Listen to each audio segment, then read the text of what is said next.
Alors, l'objectif de la table ronde ce matin, qui illustrait le territoire d'opportunité qui est Paris-Saclay, c'est de montrer tout le renouveau qui est en œuvre sur l'agglomération de Paris, de Saint-Quentin-en-Yvelines, en matière d'immobilier et d'entreprise. Alors, ce renouveau, il se déploie à trois échelles. Le premier, c'est évidemment de pouvoir retravailler les bâtiments de façon à ce qu'ils puissent répondre aux attentes de plus en plus fortes des entreprises en matière d'organisation du travail et puis aux exigences des collaborateurs. C'est la spécificité de Saint-Quentin-en-Yvelines d'engager un mouvement extrêmement important de renouvellement profond de l'ensemble de notre parc d'immobilier entreprise, en particulier autour du centre, du pôle centre.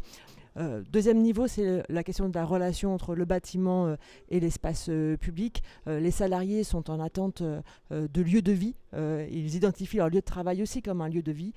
Et donc, il faut qu'ils puissent trouver en proximité immédiate l'ensemble des services qu'ils recherchent.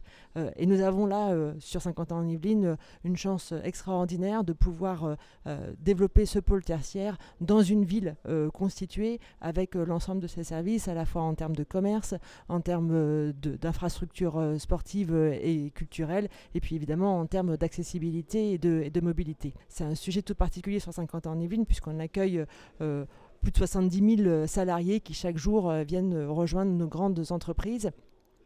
Et qui se pose un certain nombre de questions au regard de ce temps de déplacement et de la façon de l'optimiser. Alors, nous avons travaillé avec une start-up qui s'appelle e-Attract sur une solution qui est une sorte de conciergerie digitale qui permet à chaque salarié de trouver, en fonction de ses propres critères de choix de vie, les lieux qui correspondent aux caractéristiques de son foyer.